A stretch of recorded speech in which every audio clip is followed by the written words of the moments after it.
PSSI lagi sibuk cari pelatih sementara buat timnas Indonesia jelang FIFA Matchday November 2025.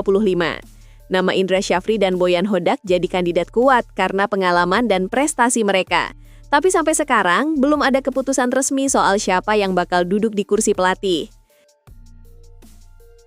Sintayong terang-terangan bilang masih mau balik latih timnas Indonesia. Ia nyebut Indonesia tetap jadi pilihan utamanya meski dapat tawaran dari negara lain. Fans makin yakin setelah Erick Thohir kedapatan follow lagi akun Instagram Sintayong. Alex Pastor buka suara usai dipecat, bilang target lolos ke Piala Dunia 2026 itu terlalu muluk buat tim peringkat 119 dunia. Ia pikir proyek PSSI bakal panjang, bukan sekedar kejar tiket Piala Dunia. Jadi ya, dia gak kaget waktu akhirnya dipecat. Alex Pastor ngasih tahu kalau Jordi Cruyff dan Alexander Zuirs juga dipecat bareng dia. Mereka awalnya digandeng buat proyek besar PSSI, tapi semuanya bubar setelah timnas gagal ke Piala Dunia. Jadi, formasi Belanda di tubuh PSSI resmi tamat. PSSI belum umumkan lawan resmi buat FIFA Matchday, tapi beberapa nama udah muncul. Malaysia, Thailand, Yordania, Kirgistan, dan Palestina jadi kandidat kuat. Semua tim itu dinilai seimbang dan cocok buat uji kekuatan Garuda sebelum turnamen besar. Jangan lupa klik tombol subscribe dan aktifkan lonceng notifikasi agar Anda tidak ketinggalan setiap pembaruan penting dari kami. Simak selengkapnya hanya di Timnas Gol ID.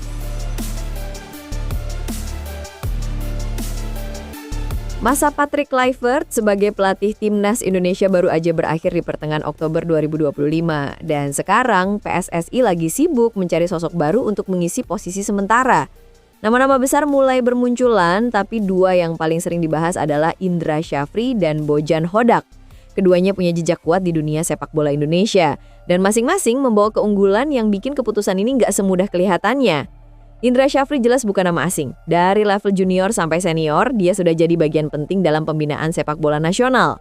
Sosok ini dikenal lewat prestasinya yang membawa timnas U22 merebut medali emas SEA Games 2023. Sekarang, Indra juga masih pegang jabatan sebagai pelatih timnas untuk SEA Games 2025 di Thailand, sekaligus menjabat sebagai Direktur Teknik PSSI. Dalam konteks pelatih interim, keunggulan ini bisa jadi nilai tambah besar karena ia sudah tahu peta dan kultur sepak bola Indonesia tanpa perlu adaptasi lagi. Di sisi lain, ada Bojan Hodak, pelatih asing yang sukses menancapkan reputasi di Asia Tenggara. Hodak baru aja membawa Persib Bandung meraih gelar juara Liga 1 2 musim berturut-turut, sebuah pencapaian yang jarang terjadi di kompetisi seketat itu. Sebelum itu, dia juga sempat membawa Kuala Lumpur FC ke final AFC Cup 2022. Dari segi pengalaman internasional dan pemahaman taktik modern, Bojan jelas unggul. Di tengah dua nama ini, kabarnya masih ada kemungkinan lain seperti kembalinya Sintayong atau bahkan pelatih asing lain, termasuk Hussein Amota. Tapi sejauh ini belum ada keputusan resmi dari PSSI. Yang jelas, siapapun yang terpilih nanti akan punya tugas berat, menjaga stabilitas tim, membangun semangat pemain, dan tetap bikin timnas tampil kompetitif di FIFA Matchday November 2025. Drama kursi pelatih timnas Indonesia belum selesai. Setelah kepergian Patrick Kluivert, muncul lagi nama yang sudah sangat familiar di telinga fans Garuda, Sintayong. Ya, pelatih asal Korea Selatan itu kembali bikin publik heboh setelah muncul beberapa kode yang dianggap tanda kerinduannya pada tim merah putih. Dalam sebuah wawancara dengan media Korea, Goalpost, Sintayong secara terang-terangan bilang kalau hatinya masih tertambat di Indonesia. Ia mengaku selalu membuka pintu untuk kembali melatih timnas Indonesia, bahkan ketika ada tawaran dari negara lain yang mungkin lebih menggiurkan. Menurutnya, Indonesia sudah seperti rumah kedua. Isyarat lain datang dari sebuah obrolan santai di YouTube bersama mantan asistennya, Jong Sekso. Dalam video itu, Sin sempat menyinggung bahwa dirinya siap jika PSSI memintanya kembali. Gaya bicaranya memang kalem, tapi nada suaranya seperti menyimpan pesan yang cukup jelas. Dia belum move on dari Garuda. Fans pun langsung ramai berspekulasi di kolom komentar. Sebagian besar berharap Sintayong benar-benar pulang. Tak berhenti di situ, hubungan di media sosial juga ikut bikin suasana makin panas. Erick Thohir diketahui kembali mengikuti akun Instagram Sintayong. Sekilas mungkin hal sepele, tapi buat para pendukung timnas, itu cukup untuk memunculkan ribuan teori konspirasi kecil di dunia maya. Apalagi, momen itu muncul di tengah isu kosongnya kursi pelatih. Meski banyak sinyal mengarah ke sana, Sejauh ini belum ada langkah resmi dari PSSI. Federasi masih dalam tahap pertimbangan dengan nama lain seperti Indra Syafri dan Bojan Hodak yang juga masuk radar. Tapi melihat antusiasme publik dan jejak keberhasilan Sintayong selama membesut timnas, rasanya peluang untuk reuni belum sepenuhnya tertutup. Setelah resmi didepak dari jajaran pelatih timnas Indonesia, Alex Pastoor akhirnya buka suara. Ex-asisten pelatih asal Belanda itu menumpahkan unek-uneknya tentang keputusan PSSI dan target besar yang menurutnya tidak masuk akal, membawa Indonesia lolos ke Piala Dunia 2026. Dalam pandangannya, mimpi itu terdengar manis, tapi jauh dari realistis jika melihat posisi Indonesia yang saat itu masih berada di peringkat 119 dunia. Pastoor bilang sejak awal dia mengira proyek yang dijalankan PSSI adalah jangka panjang. Ia datang dengan harapan bisa ikut membangun fondasi kuat, memperbaiki struktur permainan, dan menyiapkan generasi baru yang bisa bersaing di level Asia. Tapi kenyataannya, ia merasa target yang diberikan terlalu instan, seperti memaksa tim naik ke level dunia tanpa proses yang matang. Menurutnya, sepak bola tidak bisa disulap begitu saja. Perlu waktu, konsistensi, dan dukungan penuh terhadap program pengembangan pemain. Ia juga mengaku tidak kaget saat akhirnya dipecat pada 16 Oktober 2025. Katanya, ketika ekspektasi sudah tidak sejalan dengan realita, keputusan seperti itu tinggal menunggu waktu. Meski begitu, Pastoor menegaskan ia tetap menghormati PSSI dan mengapresiasi kesempatan yang sudah diberikan. Baginya, pengalaman melatih di Indonesia membuka banyak pelajaran tentang karakter pemain lokal dan gairah supporter yang luar biasa besar. Namun komentarnya itu tetap meninggalkan tanda tanya besar di kalangan publik sepak bola. Apakah benar PSSI terlalu terburu-buru memasang target besar tanpa melihat peta kekuatan sebenarnya? Atau justru komentar Pastoor ini hanyalah bentuk kekecewaan pribadi setelah didepak? Yang jelas, ucapannya menyentil sisi realistis dari ambisi sepak bola nasional. Indonesia memang terus berkembang, tapi naik ke panggung Piala Dunia bukan perkara 1 atau 2 tahun. Dibutuhkan sistem yang konsisten dan kejelasan arah, bukan sekadar target yang indah di atas kertas. Setelah gagal membawa timnas Indonesia melangkah ke Piala Dunia 2026, kabar baru muncul dari balik layar.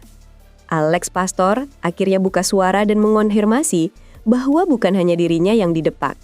Dua sosok penting lain dari proyek Belanda di tubuh PSSI, yaitu Jordi Cruyff dan Alexander Swiers, juga ikut diberhentikan dari jabatannya. Dalam wawancara dengan media asal Belanda, Pastoor menjelaskan bahwa keputusan itu menandai berakhirnya era kerjasama antara PSSI dan sejumlah figur asal negeri kincir angin.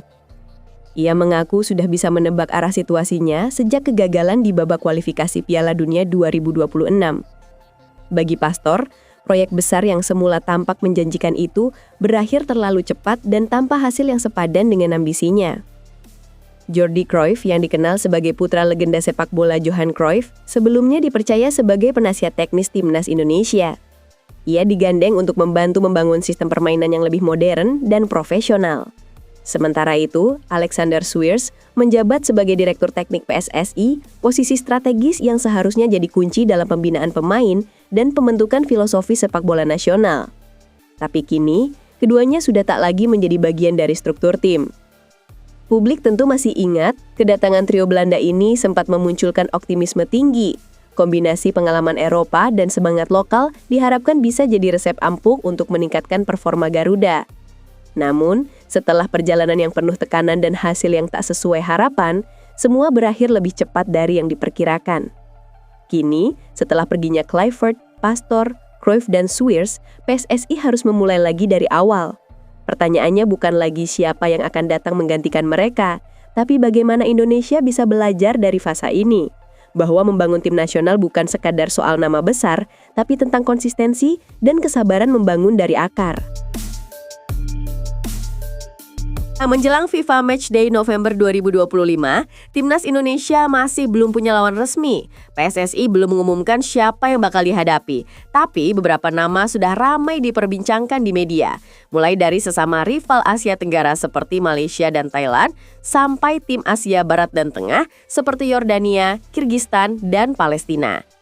Malaysia jadi kandidat paling sering disebut. Secara peringkat FIFA, mereka masih sedikit di atas Indonesia, duduk di posisi 119, sementara Garuda ada di peringkat 122. Selain faktor kedekatan dan rivalitas klasik, jadwal Malaysia yang cukup longgar di November bikin mereka jadi opsi realistis. Selain Malaysia, Yordania juga masuk radar. Tim ini punya kualitas yang lebih tinggi, tapi tidak terlalu jauh dari level Indonesia. Banyak pihak menilai, menghadapi Yordania bisa jadi tolok ukur bagus untuk melihat sejauh mana progres skuad Garuda setelah serangkaian perubahan di kursi pelatih. Thailand pun tak ketinggalan dalam daftar calon lawan. Rival abadi di Asia Tenggara ini selalu jadi pilihan menarik. Duel Indonesia versus Thailand nyaris selalu berjalan panas, penuh gengsi dan sulit diprediksi. Sama seperti Malaysia, Thailand juga hanya memiliki satu laga resmi di periode itu, jadi peluang untuk mengatur friendly match terbuka lebar. Sementara itu, Kirgistan dan Palestina disebut sebagai alternatif lain. Dua negara ini menawarkan tantangan berbeda, terutama karena berasal dari kawasan Asia Barat dan Tengah yang dikenal punya karakter permainan keras dan fisik kuat. Jika PSSI ingin memberikan pengalaman internasional yang lebih beragam untuk para pemain, melawan salah satu dari mereka bisa jadi opsi menarik.